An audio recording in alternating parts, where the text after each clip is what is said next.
اساتذہ کرام، آپ ایک اور سرگرمی بچوں سے انفرادی حیثیت سے کروائیے کہ ہر طالب علم سے صفائی کے فوائد بتانے کا کہیں اور بتائے گئے فوائد جو ہیں وہ تختہ تحریر پر لکھتے جائیں. اس طرح آپ کو پتہ چلے گا کہ بچے کس حد تک صفائی کی اہمیت سے آگاہ ہیں، وہ کتنی چیزوں کو جانتے ہیں.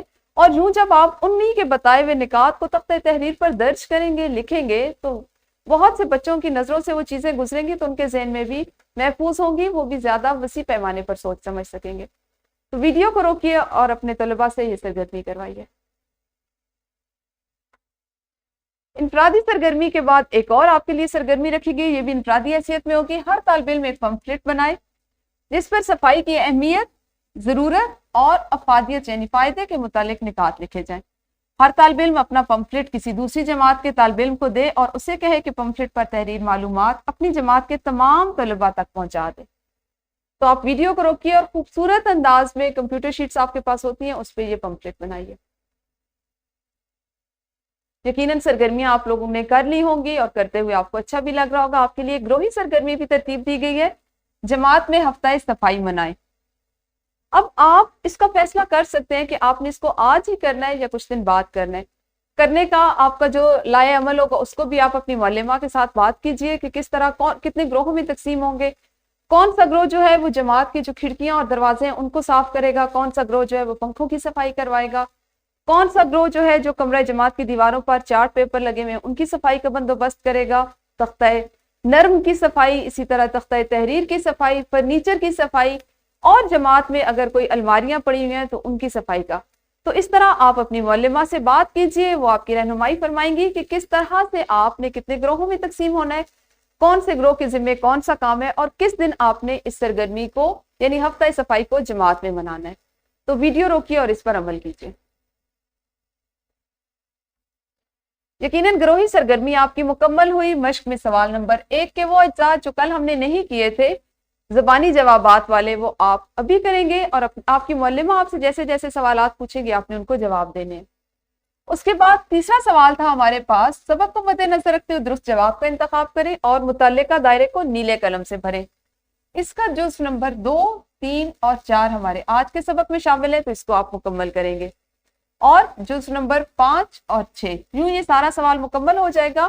اور آپ اس کے بعد اگلا سوال کریں گے، سوال نمبر 4، جزء نمبر 2، 3 اور 5، کیونکہ اس کا جزء نمبر 1 اور 2 ہمارے کل کے متن سے متعلق تھے اور آپ کو یاد ہوگا کہ ان کے جوابات ہم کل کی تاریخ میں لکھ چکے ہیں.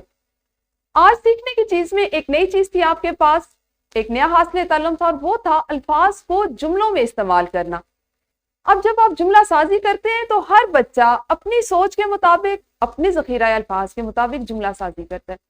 آپ کے پاس جملے بنانے کے لیے الفاظ ہیں متفق، تلقین، غلاظت، افزائش اور بیماریاں. آپ کی درسی کتاب کے سبق نمبر 17 کا سوال نمبر 10، صفائی کے 5 فوائد تحریر کریں. گھر کے کام میں شامل ہے جی، گھر میں موجود صفائی سے متعلق اشیاء کی تصاویر کاپی پر چسپاں کریں اور ایک ایک جملے میں بتائیں کہ یہ اشیاء کس کام آتی ہیں. اسی سے متعلقہ ہمارے سبق کا عملی منصوبہ بھی ہے جس کو آپ آج ہی شروع کریں گے. آپ نے صفائی سے متعلق کوئی سی 5 اشیاء کی تصاویر کاپی پر چسپاں کرنی. چونکہ ہم کاپی پر چسپاں کرنے کے لیے گھر کے کام میں ایک اور کام کریں تو اس کے لیے آپ ایک کتابچہ بنائیں گے. اسی طرح جیسے آپ اس سے پہلے بناتے آئے ہیں کہ آپ مختلف جو آپ کے پاس شیٹس ہوتی ہیں ان سے ایک کتابچہ بنائیے، اس پر صفائی سے متعلق 5 اشیاء کی تصاویر چسپاں کیجئے اور ایک ایک جملے میں بتائیں کہ یہ اشیاء استعمال نہ کرنے سے صحت کو کیا کیا نقصان پہنچ سکتا ہے. اور آپ نے یہ بھی زبانی بتانا ہے کہ آپ نے آخری بار ان کو کب استعمال کیا تھا.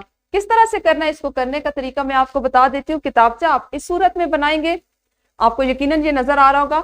آپ عنوان لکھیں گے اپنے سبق کا، صفائی نصف ایمان ہے، اور چونکہ آپ عملی منصوبہ کر رہے ہیں تو آپ اس کے نیچے لکھیں گے عملی منصوبہ. اس کے بعد آپ نے صفائی کی 5 اشیاء یعنی 5 صفحات ہونے چاہیے. پہلے صفحے پہ جیسے میں نے یہاں پہ جیسا کہ آپ کو دکھائی دے رہا ہے لگا لی صابن کی تصویر، ایسا ہی ہے نا. یہاں پہ میں نے ایک صابن کی تصویر لگائی اور یہ اشیاء استعمال نہ کرنے سے صحت کو کیا نقصان ہوتا ہے، ادھر میں نے لکھا اس کا نقصان.